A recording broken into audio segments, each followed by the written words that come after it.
방송에서 제공하는 투자 정보는 투자 판단에 대한 조언입니다. 방송에서 제공하는 주식의 가치, 가격 상승 및 가격 하락에 대해서는 방송사에서 보장하지 않습니다. 이 시각 헤드라인 뉴스입니다. 윤면식 한국은행 부총재가 미국 연준이 현행 1.5%에서 1.75%인 기준금리를 동결한 것에 대해 시장 예상에 대체로 부합했다고 평가했습니다. 또 미중 무역 분쟁 관련 불확실성은 완화될 것으로 전망하지만 다른 요인이 우리 경제에 미치는 영향에 대해 주의 깊게 살펴볼 것이라 덧붙였습니다. 미국의 요구로 열린 유엔 안전보장이사회 회의에서 미국이 북한의 도발 가능성을 경고하면서 협상에서 유연한 준비가 돼 있다고 밝혔습니다. 하지만 중국과 러시아는 대북 제재 완화 등을 거듭 요구하며 대치 상황을 이어가고 있습니다. 강경화 외교부 장관과 모태기 도시미스 외부상이 오늘 15일부터 이틀 동안 열리는 아시아 유럽 정상회의 아셈 외교장관 회의에서 양자회담을 조율 중인 것으로 알려지고 있습니다. 이 시기에 일본에서는 3년 만에 한일 통상 당국 간 수출 관리 정책 대화가 개최될 예정이고 이런 연쇄 회동이 한일 정상회담을 고려한 움직임으로 보인다 분석됩니다. 한국이 지난해까지 3년 연속 중국 수입 화장품 시장에서 지켜온 권좌를 올해 일본에 내줄 위기에 처했습니다. 이는 일본이 기존의 고가 프리미엄 브랜드 중심이었던 중국 내 마케팅을 점차 중저가 시장으로 확대하며 K-뷰티의 입지가 상대적으로 좁아진 데 따르는 것이란 분석이 나옵니다.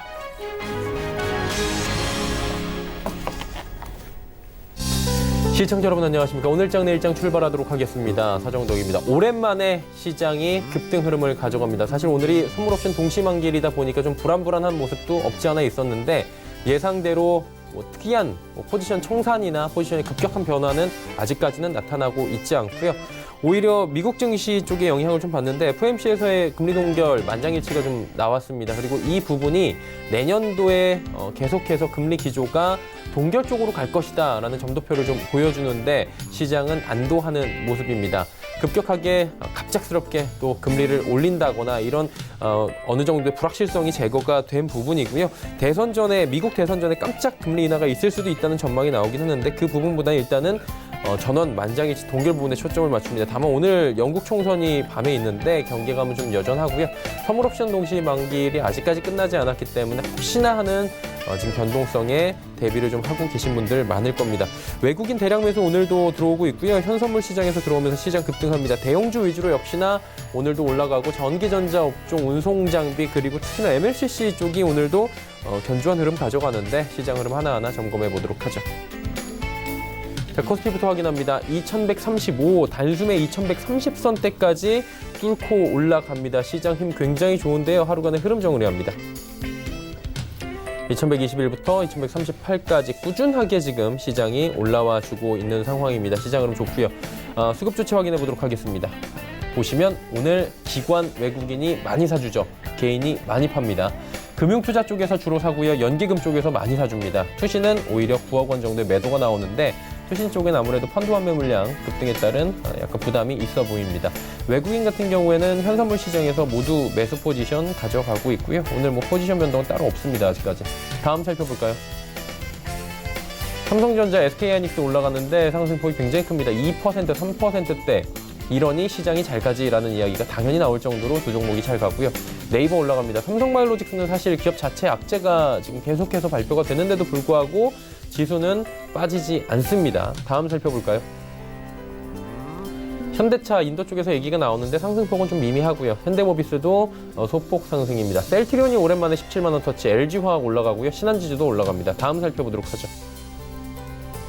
자, 보시면 포스코, KB금융, LG생건, SK텔레콤, 삼성물산 모두 상승 흐름 가져가면서 시장 흐름이 좋다라는 걸 바로 보여줍니다. 코스닥은 어떨까요? 636, 단숨에 또 635 뚫고 올라갑니다. 1%대의 상승이고요. 하루간의 흐름 정리해봅니다.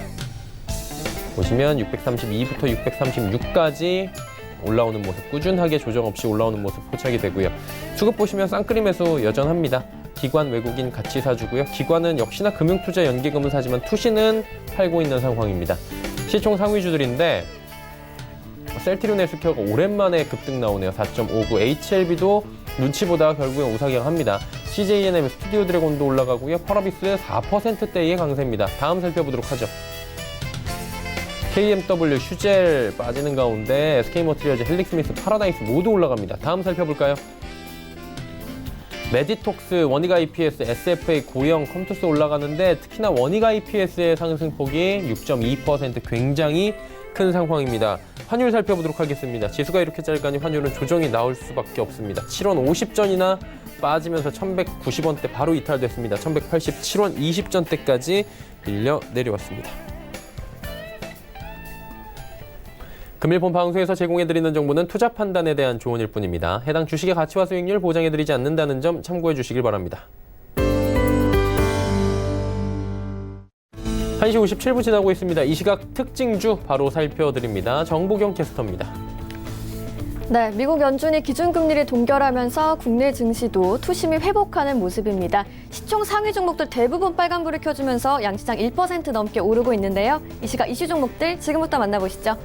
이 시각 종목 핫3입니다. DB손해보험, 삼성출판사, 남영비비안 올라와 있습니다.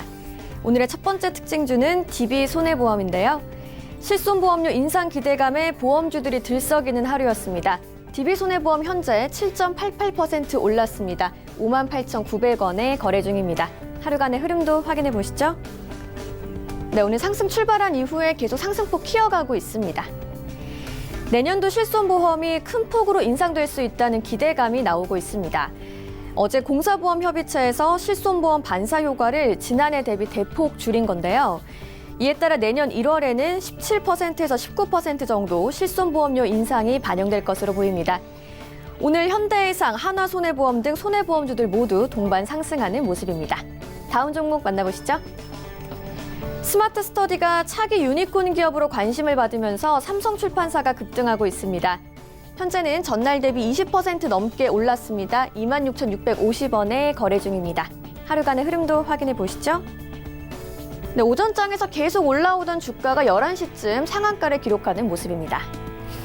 삼성출판사의 자회사인 스마트 스터디는 핑크퐁, 아기상어 등으로 잘 알려져 있는데요. 스마트 스터디가 어제 중소벤처기업부와 기술보증기금이 추가 지정한 예비 유니콘 기업에 선정됐습니다. 중기부는 예비 유니콘 기업 14개에 775억 원을 지원하는 특별보증을 실시한다고 밝혔는데요. 한편 스마트 스터디 관련주인 삼성출판사는 최근 3개월 사이 약 65% 급등했습니다. 오늘의 마지막 종목 만나보겠습니다. 주식 분할 결정 소식에 남영비비안이 강세를 보이고 있습니다. 남영비비안이 현재 23.2% 급등했습니다. 23,900원에 거래 중입니다. 하루간의 흐름도 확인해 보시죠. 오늘 장중 상한가를 기록하기도 했는데요. 현재 고점 부근에서 움직이고 있습니다. 남영비비안이 10대1 주식 분할을 결정했습니다. 유통 주식수 확대를 위해서 보통주 액면가를 1,000원에서 100원으로 분할한다고 공시했는데요. 액면 분할에 따라 발행 주식 총수는 약 686만 주에서 10배가 늘어나게 됩니다. 이를 위해 내년 2월 3일부터 5일까지 사흘간 남영비비안의 매매는 정지될 예정이라고 합니다. 지금까지 이 시각 종목 핫3의 정보경이었습니다. 이슈 바로 정리해드리도록 하겠습니다. 펠리즈 투자리서치 김민수 대표와 함께합니다. 안녕하세요. 네, 안녕하십니까. 네, 인도 자동차 시장에 지각 변동 조짐이 좀 보인다라는 소식이 있더라고요. 우리 자동차 업계도 지금 특히나 현대차 이쪽이랑 굉장히 공 많이 들인 걸로 알고 있는데 어떻습니까? 네. 향후 변화될 부분들도 있을 것 같은데요. 네, 인도 차 시장도 물론 중요하겠지만 전반적인 글로벌 자동차 시장도 어떻게 보면은 상당히 좀 부진이라고 봐야 되겠죠. 그런 가운데 변화가 나오는지도 조금 더 체크해야 될 부분들인데요. 일단 무엇보다 글로벌 자동차 시장의 성장세 추이를 보게 되면은 무엇보다 한 2016년도부터 꺾이기 시작하는 모습들이 확연히 두드러지고 있고요. 그런 가운데 마이너스 성장을 보였던 부분들은 2018년도 작년부터 어떤 하락세, 즉 전년도 대비 덜 팔린다라는 관점들이 나오다 보니까 수요 부진에 극심하게 시달리고 있다는 관점들이 뚜렷하게 봐야 될 부분이라고 생각되고 있고요. 워낙 글로벌 경기가 안 좋다 보니까 나오는 변화, 그리고 2008년도 금융위기에 나왔던 여러 가지 흐름들이 그대로 재편 다시 되고 있다라는 관점 쪽으로 봤을 때 부정적인 흐름들이 좀 크다고 보여지고 있는데 특히 대표적으로 어떤 중국의 어떤 수요에 대한 부진이 상당히 크다고 보여지고 있고요. 그런 쪽에서 봤을 때 미국도 같이 부진한 모습들이 나오고 있긴 하지만은 아무래도 서유럽 국가 쪽만 제외한다고 하게 되면 여전히 자동차 시장에 대한 부진은 눈에 띈다라고 보여지고 있는 상황들이고요. 그런 측면을 봤었을 때 일단 지금 상대적으로 인도 같은 경우는 물론 그렇게 썩 좋은 성장세를 보여주지는 않는다고 하더라도 지금 상대적인 자동차 관련된 쪽에서 글로벌 4위 시장을 유지를 하고 있다라는 관점적으로 봤을 때 작년 기준으로 한 660만 대, 10년 만에 2배 가까이 늘어난 수치를 보여주고 있죠. 그러다 보니까 여전히 신흥국 쪽의 한 축을 차지하고 있는 중국에 대해서, 인도에 대해서 계속 눈여겨볼 수밖에 없는 상황이라고 보여지고 있고요. 아직까지는 인도도 마찬가지로 GDP 성장률이 2018년도부터 꺾이기 시작하다 보니까 수요 자체는 줄어든다고 하더라도 위상은 그대로 유지가 될 가능성이 높다는 데 대해서 일단 글로벌 자동차 메이커들이 계속 주목을 하고 있다라고 보여지고 있는데, 대표적으로 지금 인도 시장에서 어떤 주도적인 흐름을 가져가는 쪽은 일본과 인도의 합작사인 마루타 스즈키라고 봐야 될 것 같습니다. 한 50% 점유율로 1위를 차지를 하고 있는데 그 뒤를 현대차가 쫓고 있고요.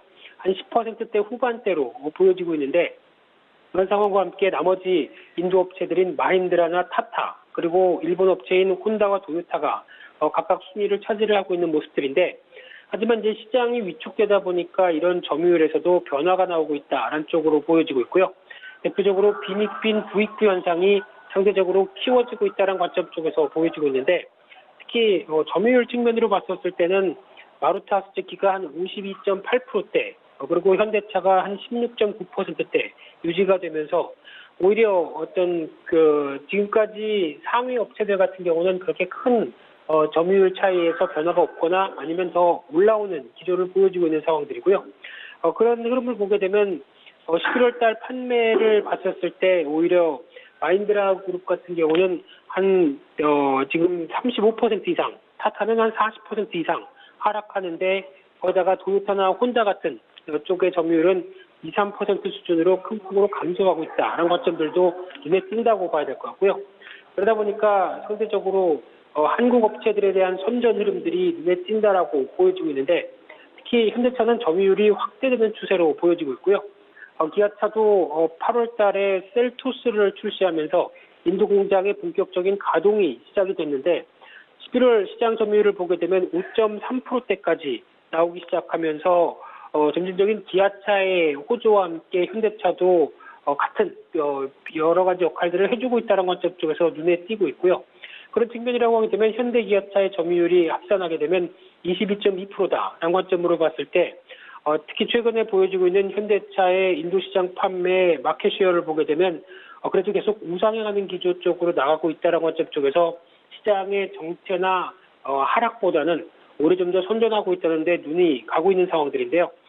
그러다 보니까 일단 여기에 만족할 그리고 안도할 상황이 아니다라는 쪽도 분명히 나오고 있는데, 대표적으로 중국 업체들이죠. 중국 업체들도 인도에 대한 메리트가 커지면서 공세를 시작하는 움직임으로 보여지고 있고요. 중국의 최소 6개 완성차 업체가 앞으로 3년에서 5년 동안 인도 시장에 한 50억 달러를 투자할 계획으로 보여지고 있습니다. 그러다 보니까 상하이 자동차가 소유한 MG모터 같은 경우 제2공장 건립을 추진하고 있고요.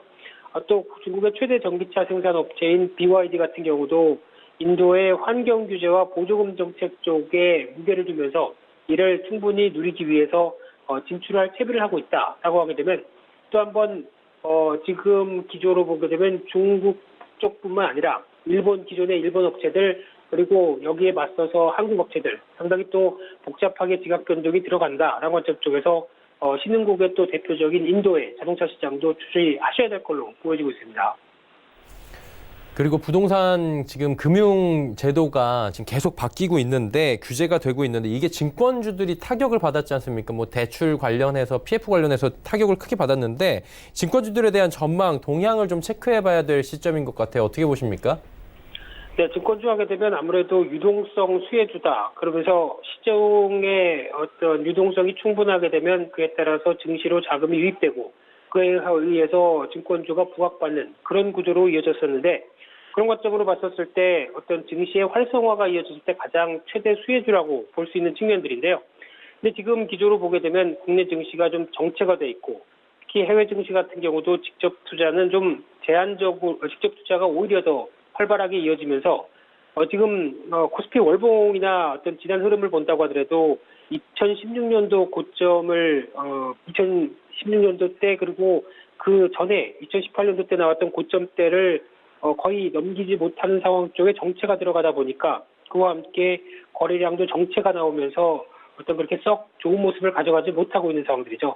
하지만 증권사들은 조금 더 수익 구조를 다변화시키면서 기존에 저희가 증권사가 가져가는 수익 구조 쪽에서 위탁 매매 수수료가 많을 것이다라고 알고 있는데 한 2016년도부터 좀 바뀌었습니다. 특히 정부가 신영업용 순자본 비율 NCR을 적용하기 시작하면서 이 초대형 IB를 육성하겠다라는 관점이다 보니까 증권사들이 이에 발맞추기 위해서 어떤 IB 관련된 수수료를 어떤 여러 가지 노력들로 인해서 많이 늘려왔던 부분들이고요. 그와 함께 자산 활용을 통한 수익도 같이 늘렸다라고 하게 되면 이런 부분들 쪽에서 수익 구조가 좀 다변화됐다라고 볼 수 있는 상황들인데 상대적으로 실적은 좋아졌죠. 그런데 오히려 시장에서 바라보는 부분들은 그러면 그에 따라서 IB에 해당되는 어떤 파생 상품이나 해외 대체 투자 같은 수익 구조에 따른 리스크가 좀 더 발생하는 게 아니냐 그런 쪽에 대한 우려감도 살짝 느는 부분들이고요. 최근에 나왔던 시장에서 이슈가 됐던 해외 DLF나 사모펀드 같은 쪽에 대한 변화들도 아무래도 이런 리스크는 여전히 노출되는 쪽으로는 조심할 필요는 있겠다라는 쪽도 생각을 해볼 필요가 있는데 또 최근에 나왔던 게 부동산 PF 관련된 영향인 것 같습니다. 앞서 말씀드렸던 IB 관련된 쪽의 수수료나 특히 어떤 이 PF가 담당하고 있던 중요한 증권사의 수익원들이 훼손될 가능성이 높다라는 쪽도 염두할 필요가 있을 것 같은데요. 특히 지금 부동산 PF 채무 보증 규모를 보게 되면 한 2013년도부터는 꾸준히 늘어나가기 시작하면서 작년부터는 오히려 좀 가파르게 늘어나다 보니까 정부가 아무래도 부동산 관련된 쪽에 여러 가지 억제책을 쓰고 있는 가운데 지금 부동산 PF의 익스포저가 너무 커지는 거 아니냐라는 우려감들이 이어지다 보니까 건전성에 대해서 관리를 해야겠다 이런 기조가 높아지고 있고요. 그런 차원으로 봤을 때 12월 5일 날 발표했던 내용들이 자기 자본 대비 부동산 채무 보증 한도를 100%로 설정한다라고 하게 되면 그동안에 이쪽에 대해서 실적 흐름들이 상당히 긍정적으로 가져갔던 대표적인 회사들 같은 경우는 아무래도 실적에 대한 부담감들이 높아지는 게 아니냐라는 관점들로 볼 수 있을 것 같고요. 그런 측면이라고 하게 되면 채무 비중이 높은 메리츠존금융권이나 한국금융지주 같은 경우는 영향을 끼칠 수밖에 없다라는 쪽에서 무게를 줄 수 있는 상황들인데 그런 측면으로 봤을 때 증권주들의 실적 동향을 보게 되면 올해 장사는 잘했습니다. 대부분의 회사들 같은 경우 거의 미래에셋대부터 NH투자증권, 한국금융지주, 키움증권 작게는 한 20%대, 많게는 한 50%대까지 작년 대비해서 실적들은 영업이익이 늘어난 모습들로 보여주고 있는데 하지만 내년부터가 또 문제죠. 이런 여러 가지 규제와 관련된 부분들이 나오다 보니까 아무래도 내년은 올해 어떤 좋았던 실적 정도, 그래가지고 그보다 살짝 못하는 정도에 대한 흐름들이 나올 가능성이 높다 보니까 특히 실적 대비 저평가 배당도 한 2%대 이상이 나옴에도 불구하고 주가는 정체를 보인다라는 관점들이 높다고 보여지고 있는데 하지만 이제 증권주를 바라보고 있는 입장 쪽에서 말씀드렸던 자산이나 실적 대비 저평가는 아직은 좀 뚜렷하다라는 관점이라고 보게 되면 지난번에 은행주를 말씀드리면서 얘기 드렸던 내용과 거의 유사하다고 봐야 될 것 같고요. 어떤 싸다라는 관점 쪽의 가치 투자에 대한 어떤 길목 지키기는 매수 가능하다라는 관점 쪽으로 말씀드려보고 싶고요. 오히려 지수가 탄력이 강화된다라고 하게 되면 대표적으로 이것저것 사기보다는 그래도 증권주가 낫지 않을까라는 어떤 판단하에 매매하는 것도 나쁘지 않다라는 관점 쪽에서 지수가 움직이기 시작하게 되면 반등도 같이 나올 수 있겠다라는 관점 쪽에서 지금은 비중을 많이 싣기보다는 어느 정도 좀 싸다라는 관점과 함께 대응하는 전략들이 좋지 않을까 그렇게 바라보고 있습니다. 네, 증권주에 대한 이야기까지 자세히 들어봤습니다. 오늘 말씀은 여기까지 듣겠습니다. 고맙습니다. 네, 감사합니다. 헬리제 투자인 리서치 김민수 대표와 함께했고요. 이슈 칼럼 바로 이어갑니다.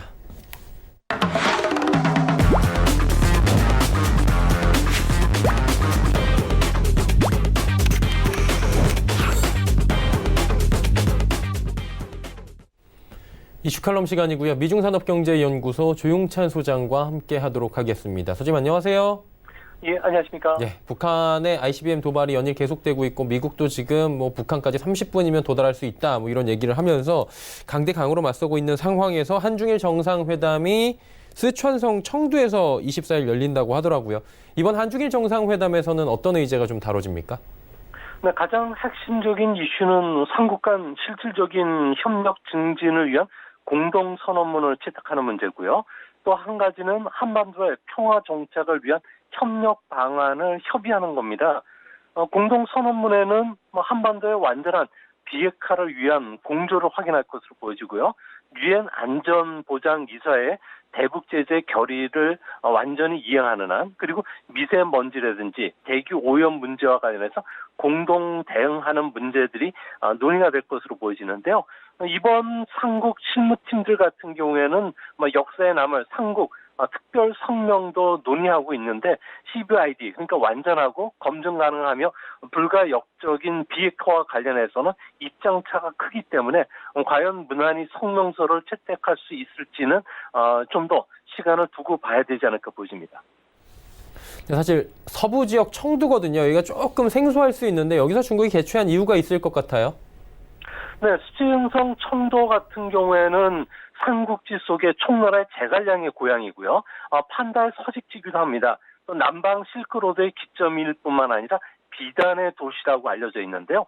청두에서 정상회담을 개최하는 가장 큰 목적은 겨울철 베이징과 같은 연안 도시는 미세먼지에 덮여 있기 때문에 중국의 치부를 세계에 보여주기 싫다는 측면이 있고요. 대신 청두라는 곳은 미세먼지에서 자유롭고요.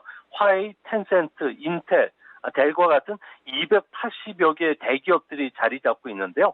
혁신 주도의 경제 도시라는 좋은 이미지를 해외에 발송하기 위해서입니다. 또한 1대1로의 그 출발점이라는 점도 홍보하기 위해서인데요.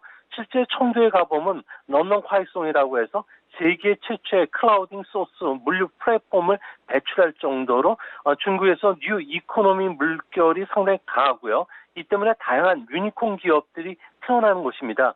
또 미국과 유럽의 기업들이 최근 중국에서 이탈하면서 중국의 첨단 기술 유치에도 차질을 빚고 있는데요. 이 때문에 이번 회의를 통해서 한국과 일본의 스마트폰 게임이라든지 소프트웨어 기업, 그리고 엔터테인먼트, 애니메이션, 5G와 관련된 차세대 부품, 칩, AI, 디스플레이 공장, 여기에 친환경 기업까지 유치하려는 속내가 깔려 있는 것으로 알려지고 있습니다.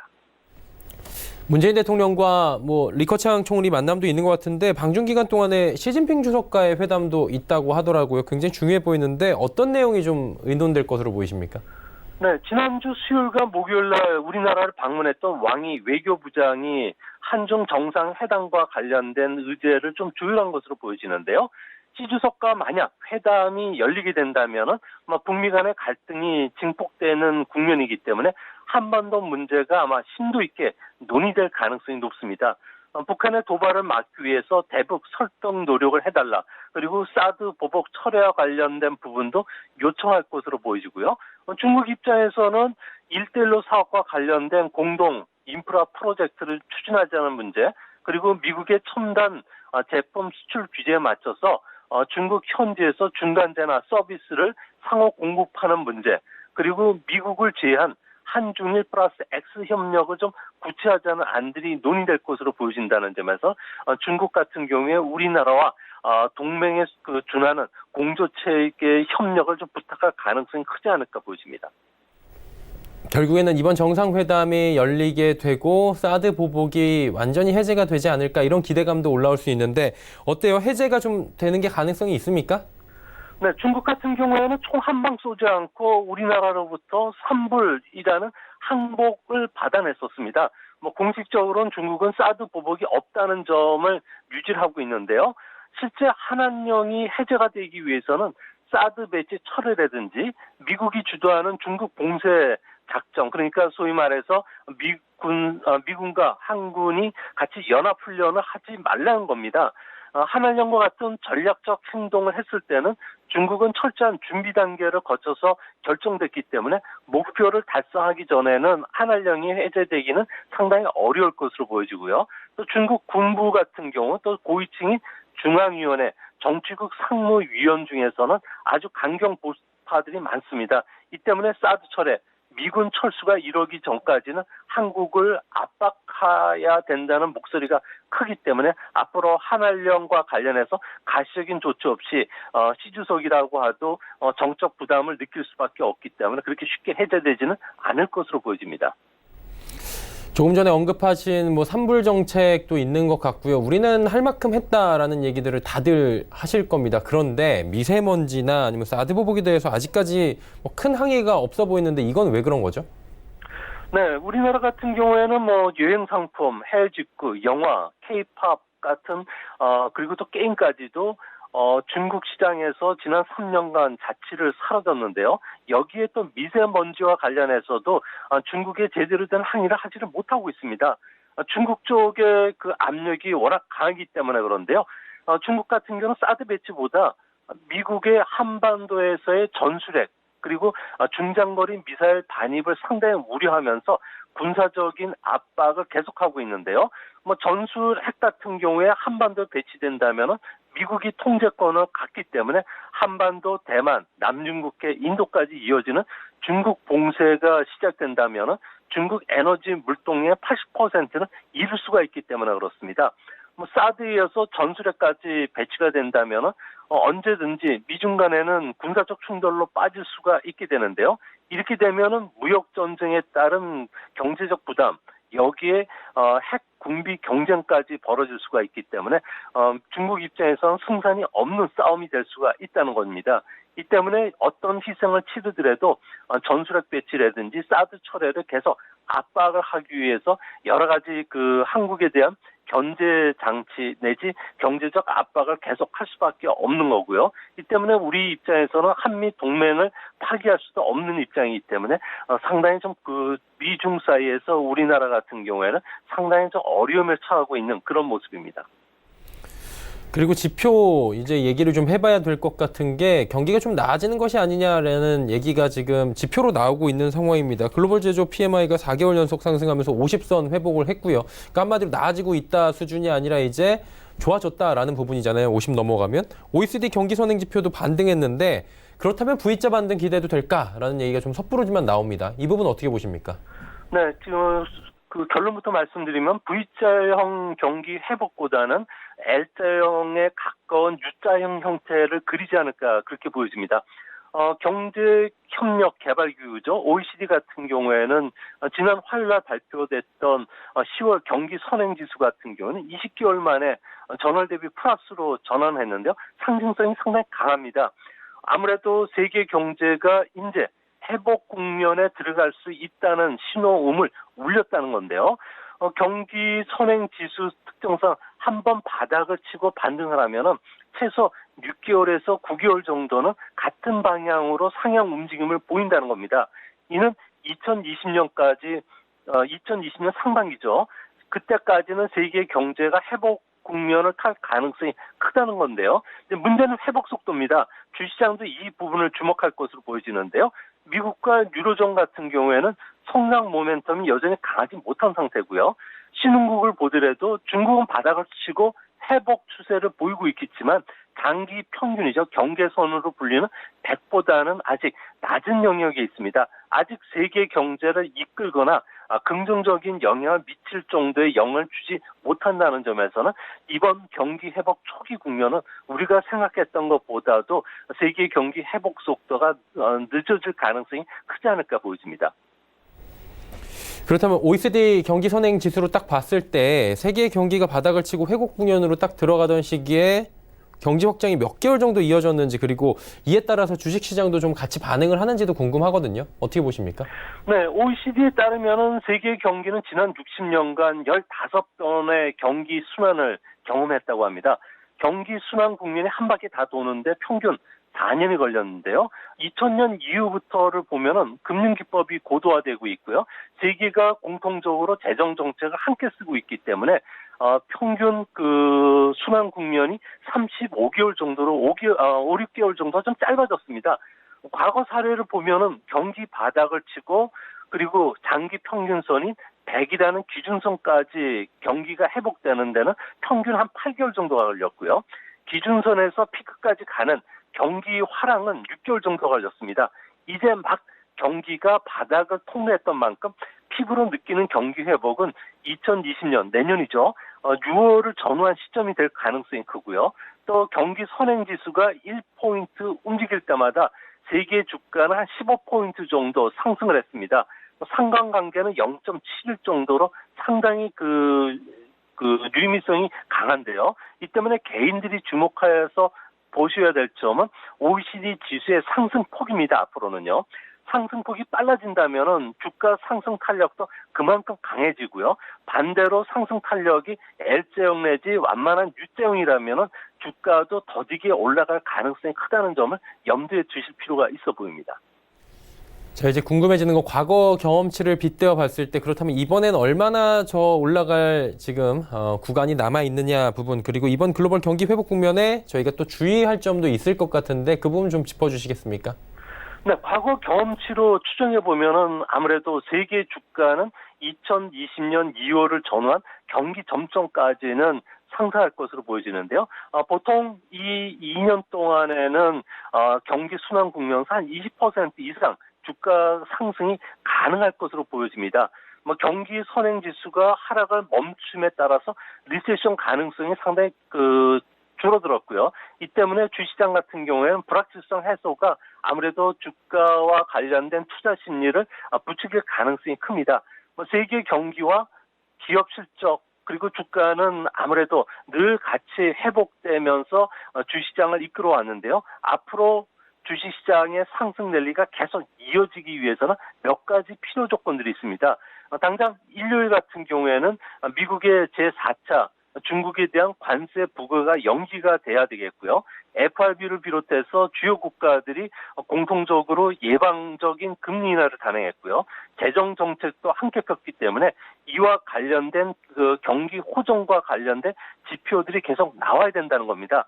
과거 경기 회복 초기에는 경제 지표가 일정한 방향성을 보이기보다는 들쑥달쑥했다는 점에서 초기에는 아무래도 시장의 높은 눈높이를 경제 지표가 맞추지 못할 가능성이 높은데요. 이 때문에 앞으로 당분간 경기 회복 초기에는 참을성 있게 기다리는 투자 자세가 더 필요하지 않을까 생각이 됩니다.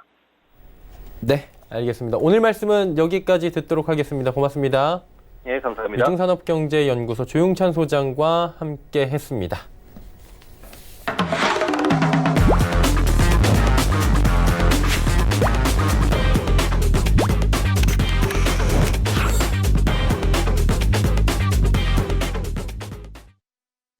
네, 종목 이야기 바로 출발하도록 하겠습니다. 마태투자연구소 주마태 대표와 함께합니다. 어서 오세요. 안녕하십니까. 예, 오랜만에 시장 상황 좋을 때 연결이 된 것 같은데 오늘 상황에 맞는 종목들 이야기 한번 해볼까요? 네, 첫 번째 종목 하이로닉부터 출발하도록 하겠습니다. 하이로닉은 피부 미용 의료기기 전문 기업으로 초음파 리프팅의 대명사 더블로를 시작으로 냉각 지방 분해 장비 미쿨에 이어서 플라즈마를 이용한 스킨 부스터 장비인 플라소닉까지 탄탄한 제품 라인업을 통해 피부 및 바디 관리 의료 장비 제조업체로 시장에서 그 입지를 확실히 하고 있습니다.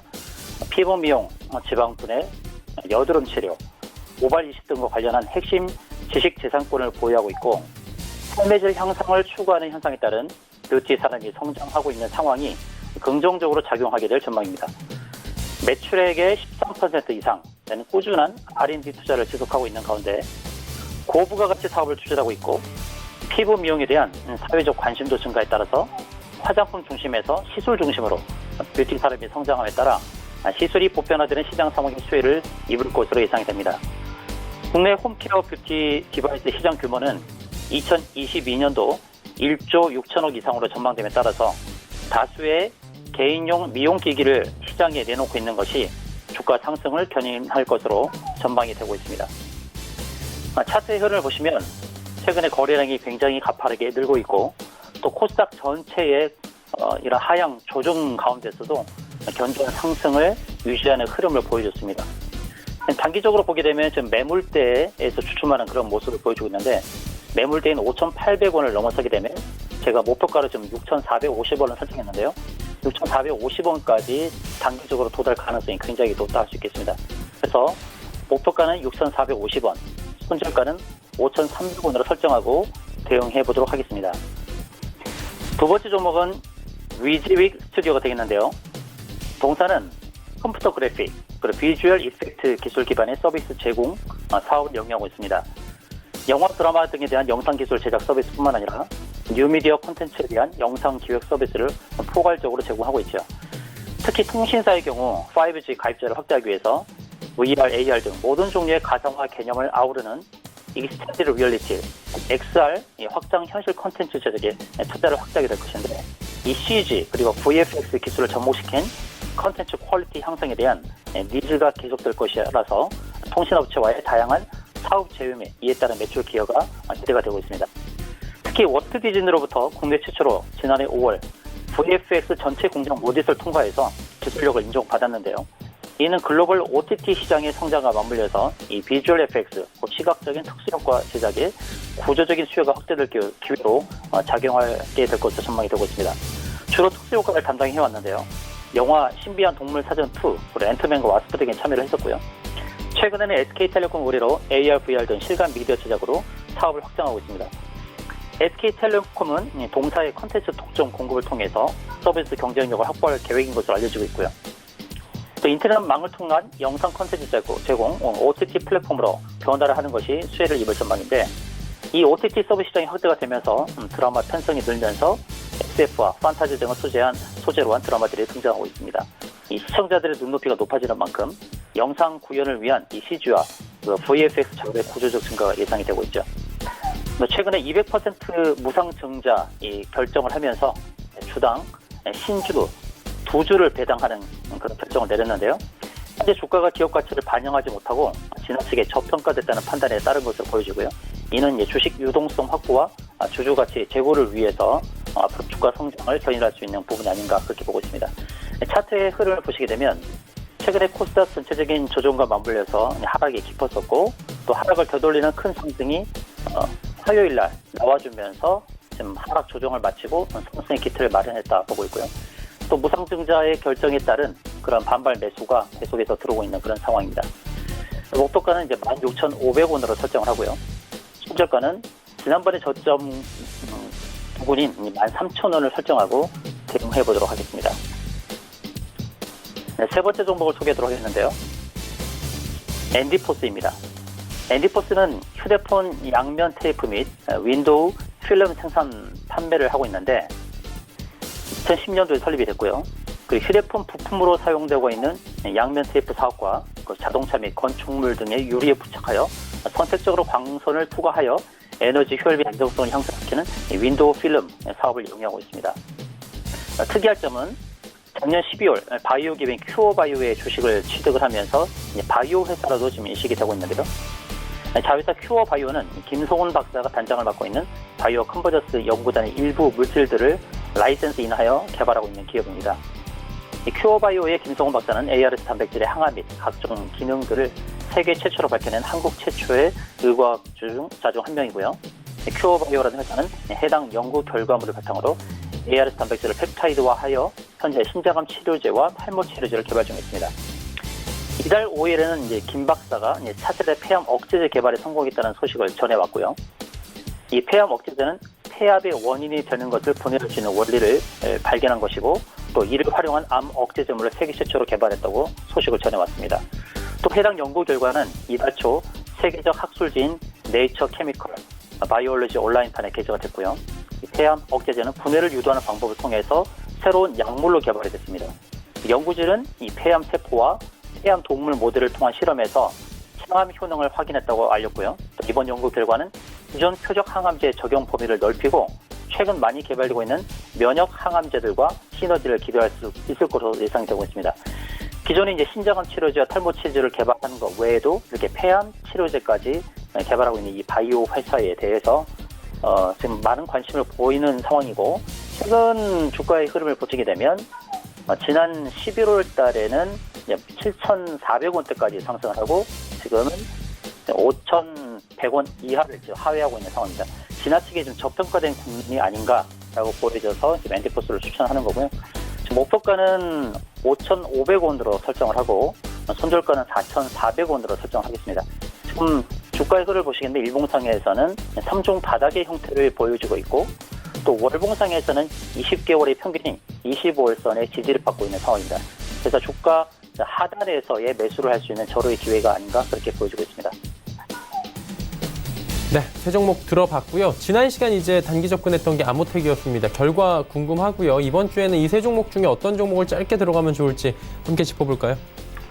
네, 지난주에 이제 아모텍이라는 종목을 단기적으로 접근하자는 말씀을 드렸었고, 목표가 27,500원을 드렸었는데, 현재 29,000원을 기록하면서 목표가를 넘어섰습니다.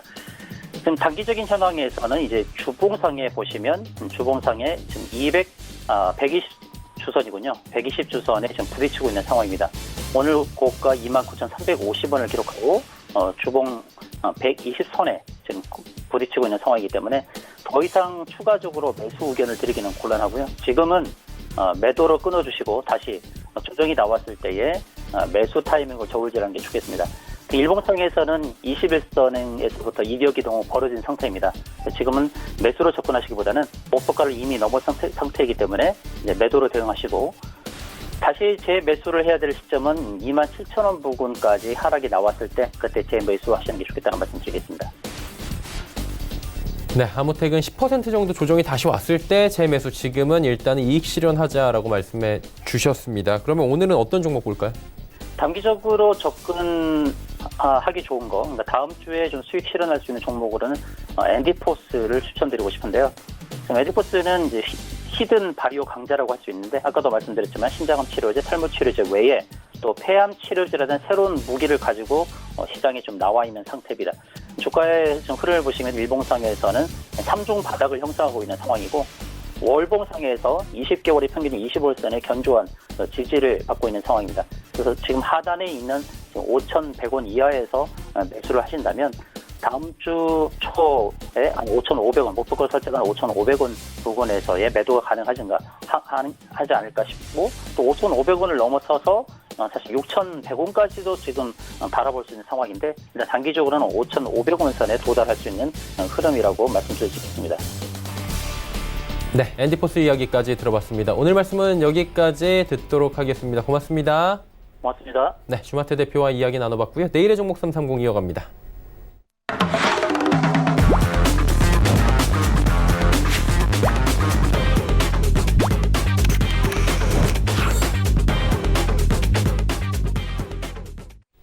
내일의 종목 330 시간입니다. 이지환 멘토와 오늘도 함께합니다. 어서 오세요.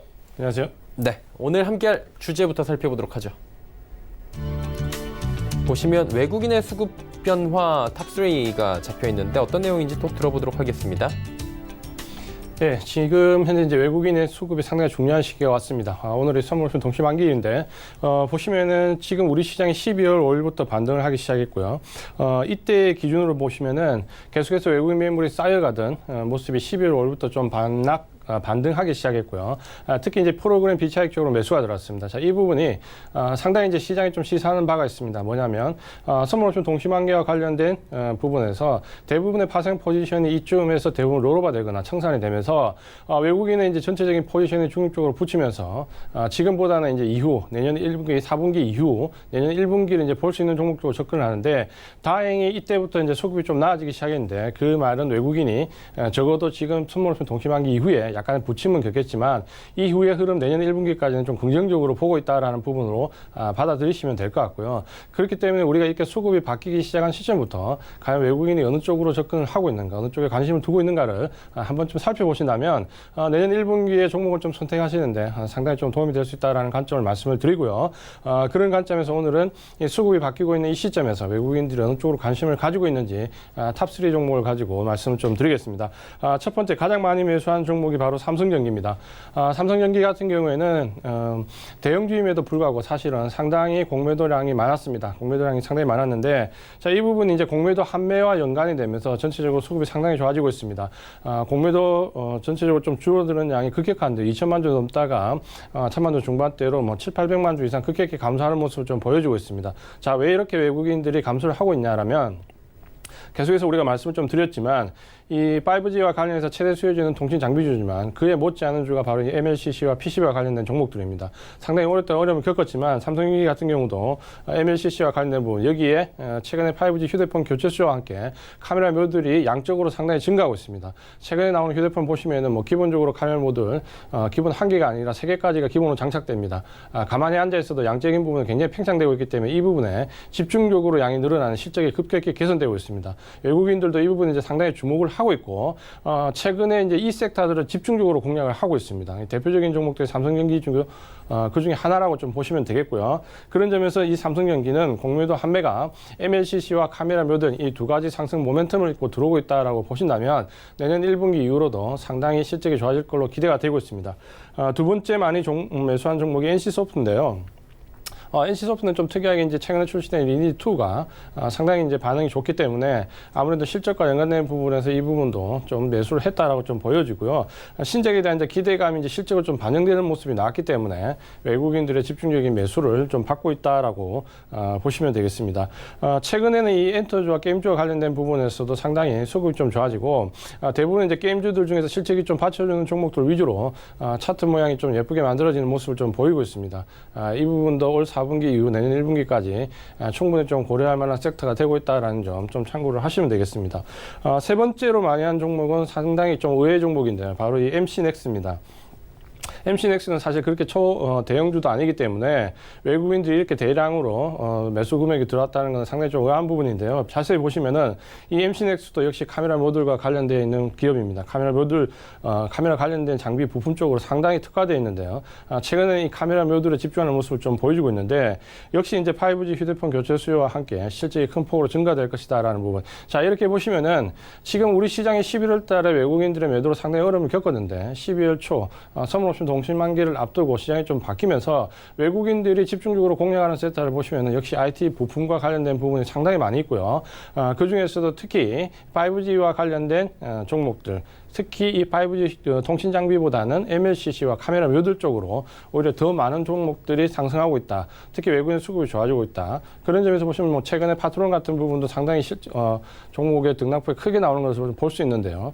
우리가 이제 이런 정도에서 외국인들이 충분히 내년 1분기에 어느 쪽으로 공략 대상으로 삼고 있는지 우리가 충분히 참고해 볼 수 있고 또 이 부분을 이해할 수 있습니다. 그렇다면 결국 이제 IT 대형주들이 하락하면서 이 하락장이 좀 나왔다면 결국 이 상승장은 또 다시 IT 부품 장비주부터 먼저 시작을 해서 다른 섹터로 좀 확대될 가능성이 높다는 점과 함께 최근에 이제 4분기가 좀 지나면 우리 그 기업들 실적으로 비교했을 때 PR을 보면 그렇게 높지 않고 또 다시 낮아지는 구간이 좀 들어가게 됩니다. 그렇게 보신다면 이번 만기 이후에 후폭풍만 좀 잘 견디시면 충분히 이 IT 장비주 섹터들을 가지고 내년 1분기까지 좀 수익을 낼 수 있다.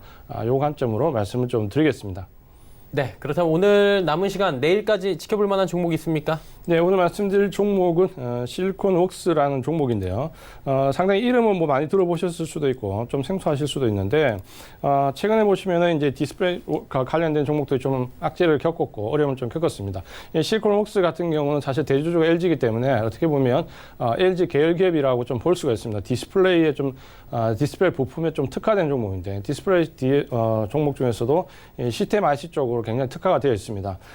근데 이제 특이하게 지금 보시면은 대부분의 LG와 관련되어 있는 디스플레이 종목들은 상당히 어려움을 겪고 있습니다. 왜냐하면 LCD 쪽의 구조조정이 상당히 가파르게 진행되고 있고 OLED 관련된 부분은 아직까지 시설 확충이 완전히 들어가지 않았기 때문에 전체적으로 이와 관련된 장비 부품주들이 상당히 어려움을 겪고 있는데 이 실리콘웍스 같은 경우는 조금 예외적인 부분이 있습니다. 왜냐하면 전체 물량 시스템 IC의 95%가 수출로 이루어지고 있는데요. 이 수출 바로 이제 중국의 뭐 BOE라든지 중국의 디스플레이 업체들에게 집중되어 있습니다. 그렇다 보니 LG 디스플레이가 중국 업체들에 밀려서 상당히 LCD에서 고전을 겪는 반면에 실리콘웍스 같은 경우는 중국 업체들을 좀 등에 있고 오히려 실적이 좀 나아질 수 있는 개연성이 있는 종목이다라고 좀 보시면 되겠습니다. 전체 물량의 95%를 중국 쪽 가깝게 수출을 좀 하고 있고요.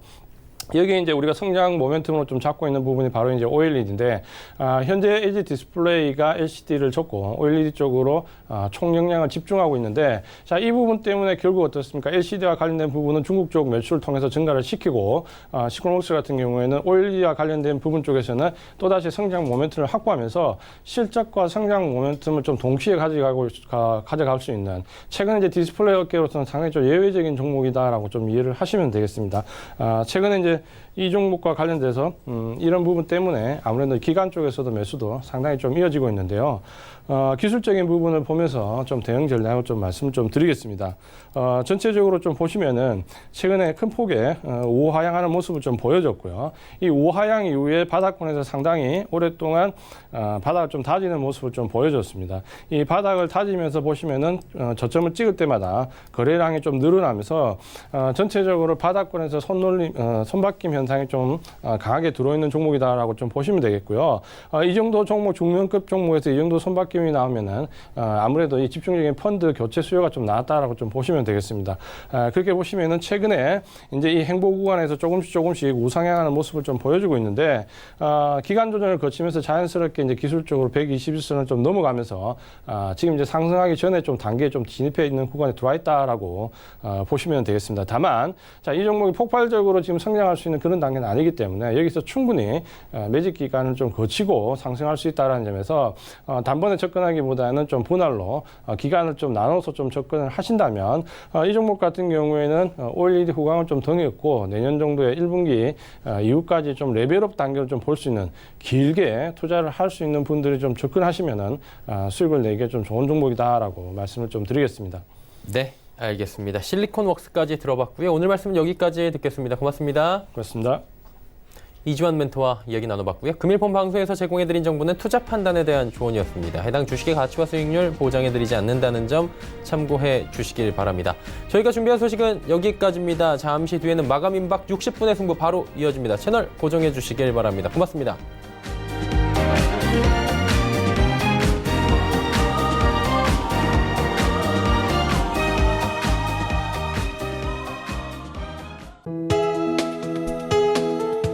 방송에서 제공하는 투자 정보는 투자 판단에 대한 조언입니다. 방송에서 제공하는 주식의 가치, 가격 상승 및 가격 하락에 대해서는 방송사에서 보장하지 않습니다.